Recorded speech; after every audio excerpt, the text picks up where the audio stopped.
Bonjour et bienvenue sur Amal TV où cette fois-ci je suis avec Laurent des Portes de l'Imaginaire. Présente-toi quelques instants avant que je n'introduise la vidéo. Alors donc je suis président de l'association Portes de l'Imaginaire, donc une association d'auteurs de jeux de rôle et qui promeut la culture de l'imaginaire et surtout le jeu de rôle, bien entendu. Bah oui, du coup, ça répond en partie à la question de pourquoi de cette vidéo. Alors c'est simple, ça fait suite à la vidéo des jeux de société de notre enfance dans les années 80-90 où j'avais introduit un petit peu avec le Donjons et Dragons dont on parlait dans les journaux de Tintin. Et ben là, on va le voir pour de vrai. Donc c'est parti, montre-nous le premier, le vrai. Donc celui-ci, voilà. Le vrai. Alors c'est pas vraiment le premier jeu de rôle qui a été connu en France, parce qu'en fait il est arrivé bien plus tardivement que d'autres jeux de rôle, surtout uniquement sur des réseaux très limités, des magasins spécialisés, boutiques de jeux, etc. Alors principalement boutiques parisiennes, lyonnaises, etc. Donc dans la Marne, la Champagne-Ardenne, bon, c'était un peu dur à trouver. Paris, En fait, ce jeu, bon, est très connu parce que dans les années 80, il y avait le Sourire du Dragon, le dessin animé qui passait tous les mercredis après-midi, je crois, sur Antenne 2 à l'époque. Antenne 2. Et en fait, le premier vrai jeu de rôle connu en France qui a vraiment été, comment dire, un succès populaire, parce que diffusé en librairie, c'est pas du tout le jeu de Dragon, c'est un tout autre jeu. Alors là, c'est pas la version qui a été diffusée en librairie, c'est puisqu'elle a été diffusé à la fois par Schmitt France et par Gallimard, c'est l'œil noir. Donc Gallimard avait l'entrée en librairie, Schmitt France avait l'entrée dans les magasins de jeux et de jouets.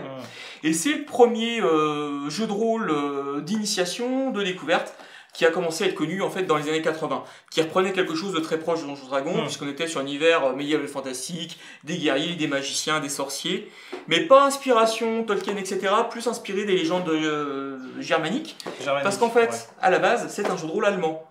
D'accord, tout simplement. En fait, franco-allemand. Bon, après, Schmitt, on pouvait se douter qu'il y avait quelque chose.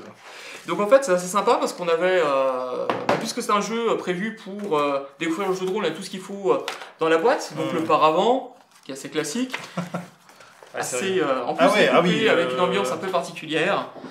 Oui, l'œil noir, du coup, c'est un œil. Voilà, c'était des portails qui permettaient de relier un peu les différentes régions du monde. Donc un petit livret de règles qui faisait une 60aine de pages, qui contenait à peu près toutes les règles de base. Alors c'est assez limité, parce que vous pouvez jouer soit un aventurier, un guerrier, un elfe, un nain ou un magicien. Oui. Et au-delà, rien du tout. Voilà. Mais ça apportait quand même pas mal d'heures de jeu, pas mal de possibilités, des choses assez sympathiques, comme par exemple le magicien devait connaître par cœur les mots-clés de ses sorts pour aller lancer. Ah, oui, c'est original. Oui, c'est vrai. Voilà. Et s'il donnait pas le bon mot-clé, le sort ne partait pas. Il passait son tour et on passait à la suite. Un petit livret d'aventure qui avait quelque chose d'assez sympathique. En fait, pourquoi le Gallimard était présent en librairie avec l'œil noir, c'est par les livres dont vous êtes le héros qui sont rentrés. Ils ont commencé à donner cette culture un peu jeu de rôle, fantasy, etc. en librairie. Et tout l'intérêt de l'œil noir, c'est qu'il se lançait comme un livre dont vous êtes le héros. Au début, sur vraiment quelque chose assez classique, avec des paragraphes qu'on suivait, etc. Des options assez limitées. Puis après, sur une seconde partie en solo, où on reprenait là plus les codes du jeu de rôle, avec les tests de compétences, les dés, etc. Et ensuite, une première partie pour faire jouer ses amis une première fois. Tout l'intérêt de ce jeu, il était très simple d'accès, il était très pédagogique en fait, déjà dans sa structure, beaucoup plus que certains kits d'initiation moderne même. Alors c'était assez artisanal quand même. Ils avaient tout de suite déjà le plan. Voilà. Le plan du destin. Voilà, à chaque fois, on avait le plan du destin à détacher. C'est marqué dessus, à détacher d'ailleurs, ça me fait rire. Oui, pour bien y penser. Et donc en fait, tout l'intérêt de l'œil noir, c'est que c'est un jeu qui, dès les années 80, a eu un énorme suivi. Énorme suivi de par des librairies, puisqu'on trouvait aussi bien les suppléments avec des scénarios additionnels, donc chez Schmitt France au format plus classique, là diffusé par les magasins de jouets, mais aussi au format livre dont vous êtes le héros, diffusé directement en librairie. Et il y a eu à peu près une 40aine de suppléments sortis pour ce jeu pendant toutes les années 80. Le problème, c'est qu'il a disparu un peu comme il est arrivé, en fait. Il est arrivé du jour au lendemain et il a disparu tout aussi vite, un peu remplacé par des jeux plus modernes, plus actuels.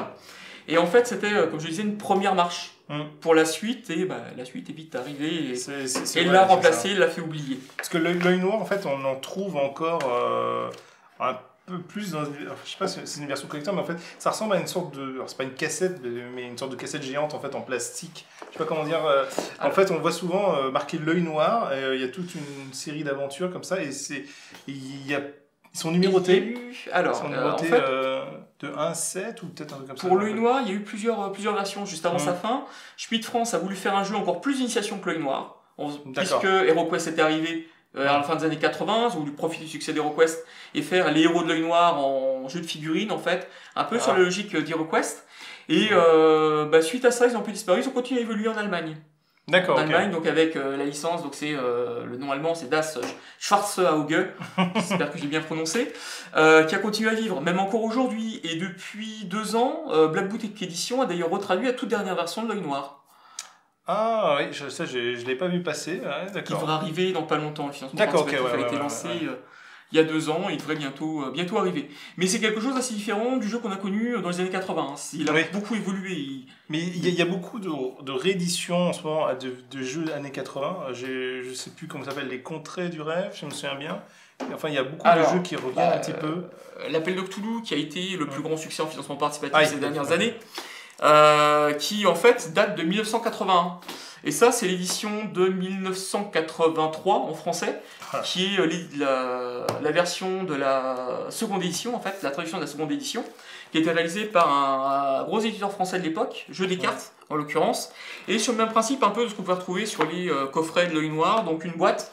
Alors normalement, à l'intérieur des dés, que je n'ai plus, des figurines que je n'ai plus, il se décomposait sous forme d'un premier livret qui contenait les règles, quelques aventures, un petit guide qui était le guide des années 20 avec quelque chose d'assez exceptionnel. Il y avait tout un tas de plans d'époque, Ah oui. dont ça c'est un plan Les qui a fait reliefs, rêver de nombreux gardiens des arcanes pendant des années. C'est le plan d'un dirigeable.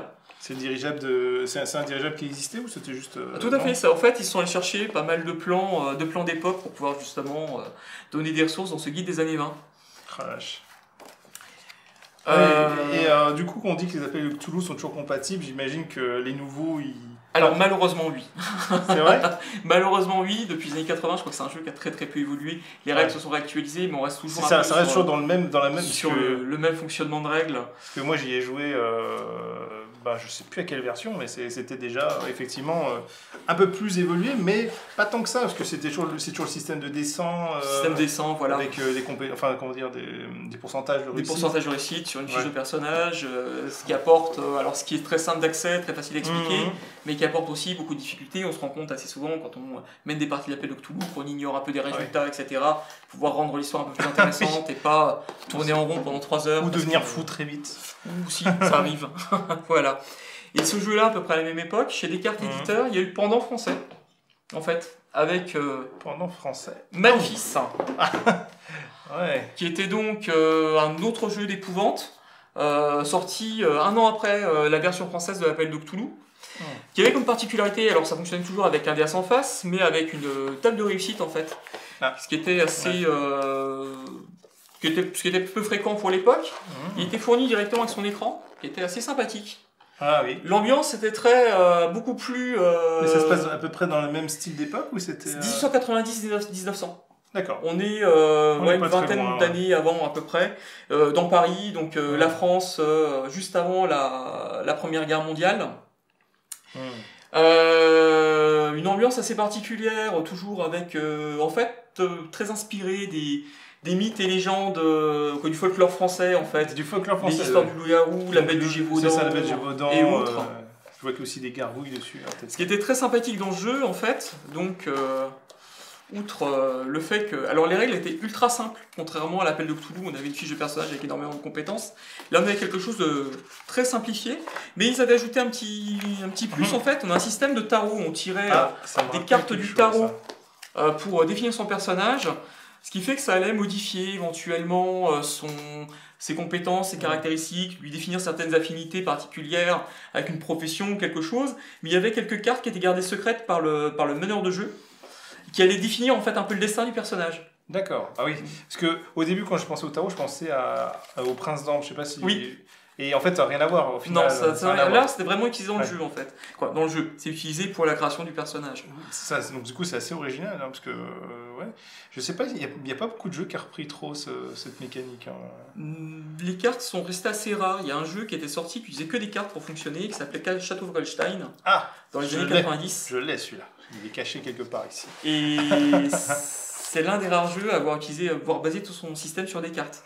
Il y en a quelques autres, plus récemment Deadlands qui utilise des cartes. Oui, Deadlands, c'est vrai, j'y pensais plus. Mais c'est vrai que c'est quelque chose d'assez peu commun. Torg qui utilise des cartes pour pouvoir relancer l'action en fait continuellement avec des événements un peu particuliers.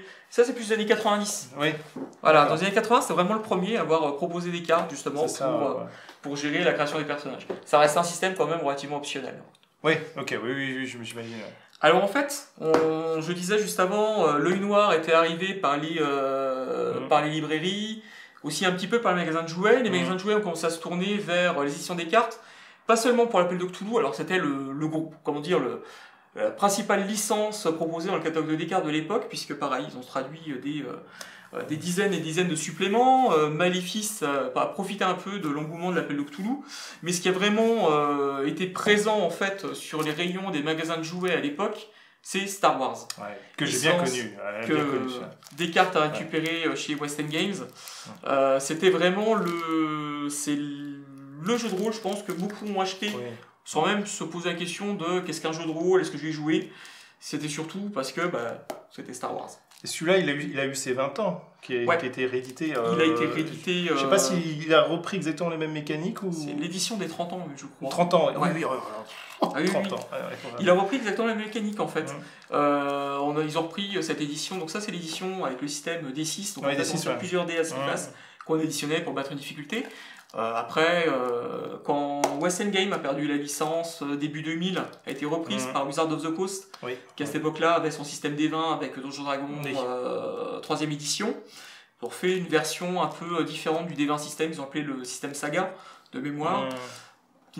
La version Star Wars n'a pas duré bien longtemps. Et après, récemment, c'est que les dés spéciaux avec un système avec des dés spéciaux, oui. Oui, c'est des dés avec des faces particulières. Oui, je me rappelle, j'ai pas encore bien vu comment ils tournaient, mais. FGU qui diffuse de mémoire. Oui. Voilà. Et FFG. J'ai traduit chez Edge. Et donc FFG, on a profité pour l'occasion du 30e anniversaire de Star Wars de rééditer la version D6. Alors la version D6, c'est un jeu qui est sorti en 1986. J'ai un trou, je pense, de mémoire. En 1986, je regarde, je triche, j'ai mon billet de pont. 1988. 1988 en fait. Et il a eu un succès tout de suite parce qu'en fait, c'est un système de jeu très simple d'accès, etc. Qui en plus était assez moderne, qui fonctionnait plutôt bien. Et même encore aujourd'hui, quand on fait des parties de découverte du jeu de rôle, on utilise assez régulièrement cette édition de Star Wars. Parce qu'il n'y a pas grand chose à expliquer, ça fonctionne assez vite, ça s'explique tout seul. Et c'est vrai que pour découvrir le jeu de rôle, ça reste un très bon jeu. Ouais, mais j'y jouais fin du collège, début des années du lycée, je m'en souviens encore. C'est vrai que ça avait cette impression qu'on pouvait rentrer dedans immédiatement. Et je trouve qu'il a pas trop vieilli encore, quand sur les initiations, ça passe bien encore. Et surtout, c'est un jeu de rôle qui est très important pour l'histoire même de Star Wars, puisqu'en fait, il a servi un peu de... À cette époque-là, les 3 films venaient de sortir. Il a surtout servi en fait à beaucoup d'auteurs pour formaliser en fait ce qu'ils avaient imaginé dans l'univers de Star Wars. Donc, il a pas mal été servi de base pour l'univers étendu de Star Wars. D'ailleurs, Timothy Zahn demandait à West End Game de lui fournir les suppléments quand il sortait, quand il écrivait justement ses nombreuses séries sur Star Wars. Il a contribué directement à l'écriture d'un supplément chez West End Game sur les héritiers de l'Empire. D'accord. Qui a été directement coécrit par Timothy Zahn. Donc voilà, c'est un élément assez important de Star Wars parce que dès le moment où on crée un jeu de rôle, il faut réfléchir au-delà de ce qu'il y a simplement dans les films, comment va fonctionner X-Wing, c'est un des vecteurs qui a fait perdurer la saga au-delà d'un simple film, de toute façon.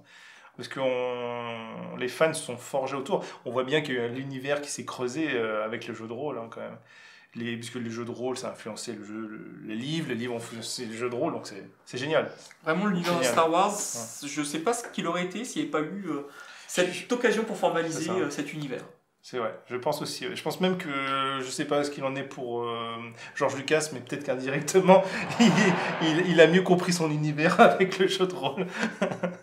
Ah, je vois qu'il y a... Alors, un petit... peut-être faire une petite présentation, parce que là on a parlé beaucoup de jeux français, etc.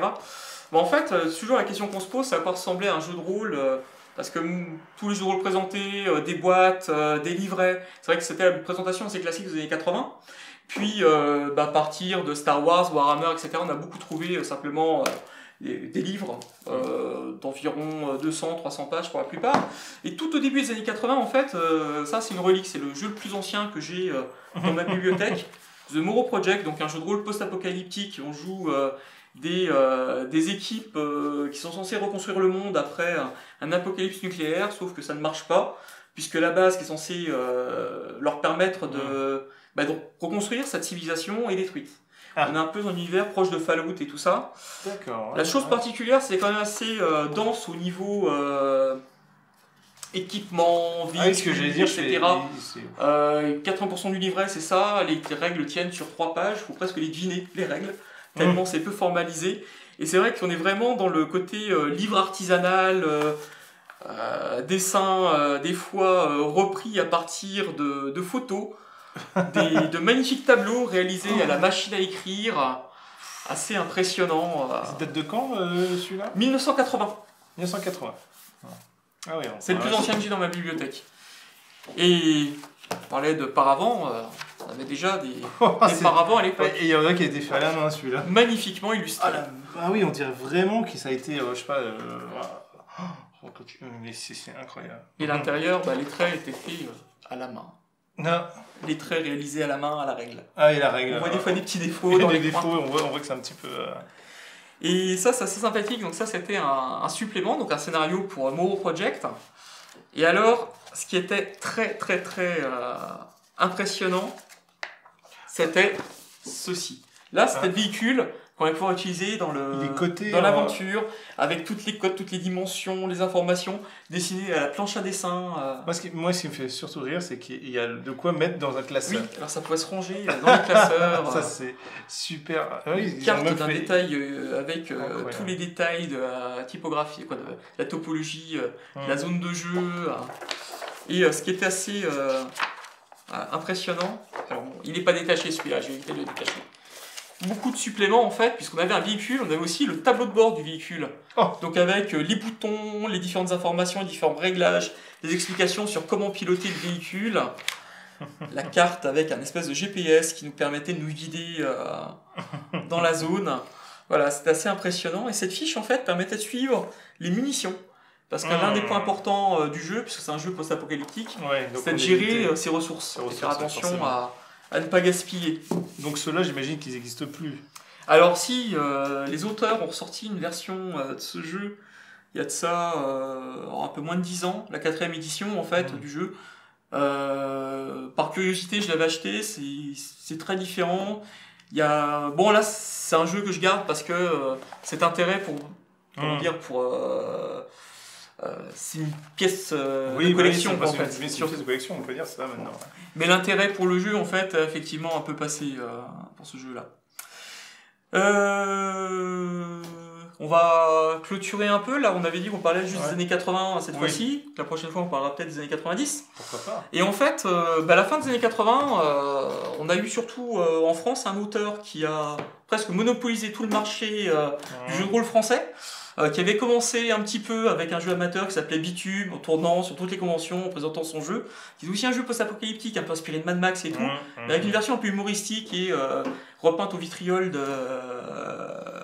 Mad Max. Et à la fin des années 80, il sort en fait un jeu assez particulier qui va devenir un jeu très marquant en fait pour la production française, c'est In Nomine Satanis Magna Veritas. Alors pourquoi il va être marquant? Pour une première raison, c'est que c'est l'un des premiers, c'est le premier jeu français qui va être traduit aux États-Unis quelques années après par Steve Jackson Games. Ils vont un peu le brider, le censurer, etc. pour le marché américain. Parce que dans mon souvenir, c'était assez violent. C'était un jeu en fait humoristique. On jouait des anges ou des démons qui venaient sur Terre pour accomplir des missions. Mais surtout, ce qui est assez particulier, c'était c'est quelque chose qu'il a lancé après sur beaucoup de ses productions. On choisissait un camp et en fait, on jouait soit des démons, soit des anges. Et le jeu, en fait, existait sur les deux facettes possibles. Et après, il a ressorti tout un tas d'autres jeux, heavy metal et autres, sur cette même logique de choisir l'un des deux camps.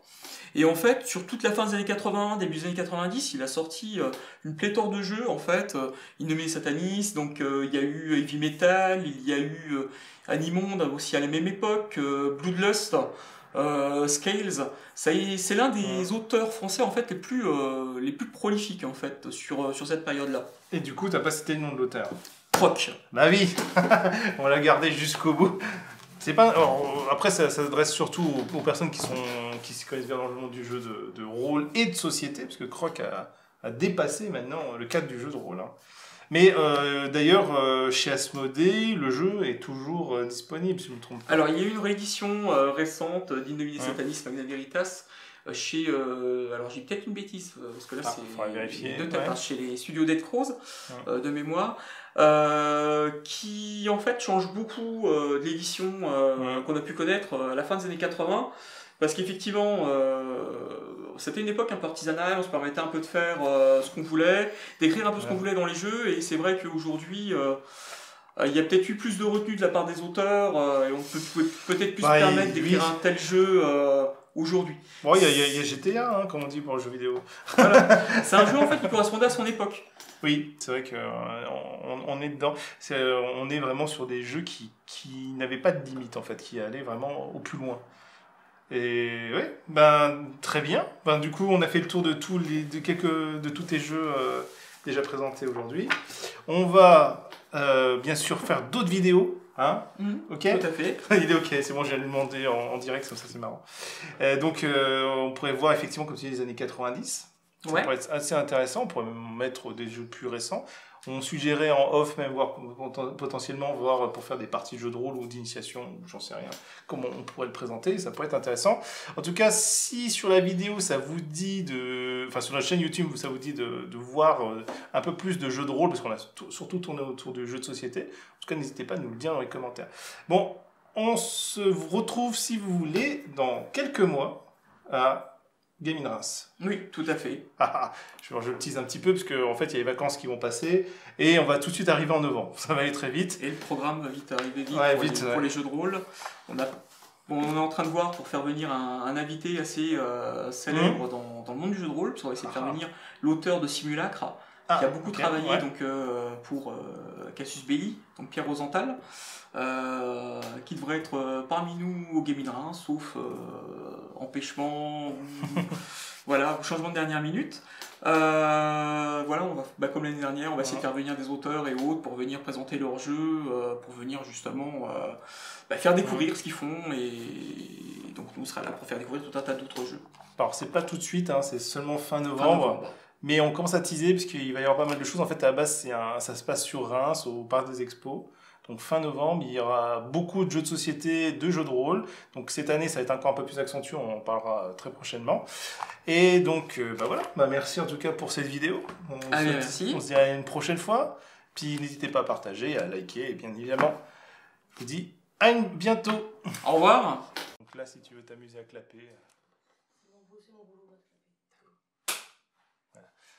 Un jour, je te donnerai des cours de clapage. Je l'ai, hein, il est là le clap, hein, si tu veux. C'est dommage. On va faire un clap avec... Par contre, si tu veux qu'on fasse un clap qu'on met dans la vidéo, ça peut être sympa. Mais bon, faut tout sortir. Des fois, ça peut être rigolo d'avoir en intro de vidéo un clap. Si tu veux, on peut faire le clap comme ça. Voilà. Fais gaffe, parce que ça, je mets à la fin de la vidéo, généralement. C'est pas grave, ça sera à la fin de la vidéo.